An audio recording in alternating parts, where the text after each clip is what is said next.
पत्नी, डार्लिंग सुनते हो, मेरी उम्र 48 साल होते हुए भी आपका एक दोस्त मेरे हुस्न की तारीफ करता है। पति, उस्मान भाई होगा। पत्नी, आपने कैसे पहचाना? वो साला कबाड़ का व्यापारी है। पत्नी, सुनो जी, जब आपने पहली बार घूंघट उठाया था तो आपको कैसा लगा था?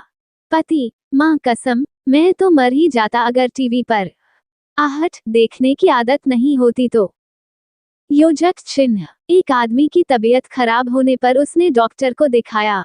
डॉक्टर ने कहा आप सिर्फ 12 घंटे के मेहमान हो, शायद सवेरा भी नहीं देख पाओगे। आदमी ने ये बात बड़े दुख के साथ अपनी पत्नी को बताई और सोचा कि यह आखिरी रात अपनी पत्नी के साथ बड़े प्यार से बिताई जाए।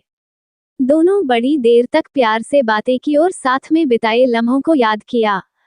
थोड़ी देर बाद पत्नी को सोते हुए देखकर पति ने पूछा, तुम सो रही हो? पत्नी, क्या करूं, तुम्हें तो सुबह उठना नहीं है, पर मुझे तो उठना पड़ेगा। पति बैठे बैठे सोच रहा था। आज पत्नी की तरफ गौर से देखा तो समझ आया, अपने जीवन की सिर्फ यही इन्वेस्टमेंट है जो देखते देखते डबल हुई है। दुनिया के 2 सबसे बड़े घातक और खतरनाक हथियारों के नाम लिखो। नंबर 1 बीवी के आंसू और नंबर 2 पड़ोसन की स्माइल। मार्क्स 10/10। छोटू की शादी नहीं हो रही थी तो वो अजमेर मन्नत मांगने गया और अपनी मां को साथ ले गया। वहां अचानक उसकी मां गुम हो गई। छोटू हाथ उठाकर बोला, या खुदा, ये कैसी तेरी खुदाई, अपनी तो मिली नहीं, अब्बा की भी गवाए। पति विस्की का एक ग्लास बनाता है और पत्नी से कहता है, लो पियो इसे।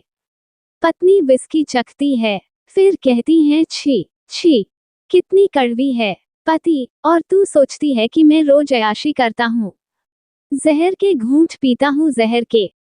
दुनियादारी का फर्क तब समझ में आया जब एक कुंवारे के दरवाजे पर लिखा देखा, स्वीट होम, और शादीशुदा दरवाजे पे ओम शांति ओम।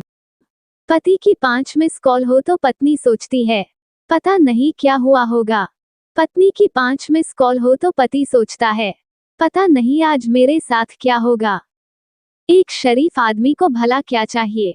एक बीवी जो प्यार करे, एक बीवी जो अच्छा खाना बनाए, एक बीवी जो बच्चों को संभाले, और क्या, तीनों बीवियां मिलजुल कर रहें, बस। पत्नी, सुनिए जी, मुझे एक नई साड़ी खरीदनी है। पति, मगर तुम्हारी अलमारी तो साड़ियों से भरी पड़ी है। पत्नी, अरे वो साड़ियां तो सारे मोहल्ले की औरत देख चुकी। पति, झल्लाकर, तो फिर साड़ी क्या लेनी, मोहल्ला ही बदल लेते हैं। अच्छा हुआ कि सारे देवी देवताओं की जन्मभूमि भारत ही है, वरना। पत्नियां तो कहती रहती कि लंदन वाले भैरव बाबा के यहाँ मन्नत मांगी है, वहां जाना है, ऑस्ट्रेलिया वाली माता जी के यहाँ चावा चाना है, अमेरिका के ज्योतिर्लिंग में जल चाने जाना है। बेचारा पति तो ऐसे ही खत्म हो जाता। पत्नी सब्जी लेने में इतना मोलभाव कर रही थी कि पति परेशान हो गया। पति, मेहरबानी करके जल्दी खरीदो, ऑफिस के लिए लेट हो रहा हूँ। पत्नी, तुम बीच में मत बोलो, जल्दी जल्दी के कारण ही तुम जैसा पति मिला है मुझे। गांधी जी ने शादी से पहले अपनी पत्नी कस्तूरबा जी को छोटा सा लेटर लिखा और कस्तूरबा जी बेहोश हो गईं। प्रिय कस्तूरबा, आई लव यू, तुम्हारा बापू। एक छात्र रोज रोज अपने गणित के अध्यापक के घर पर फोन करता है। अध्यापक की पत्नी कहती है, कितनी बार बताया कि वो मर चुके हैं, फिर बार बार फोन क्यों करते हो? छात्र, सुनकर अच्छा लगता है,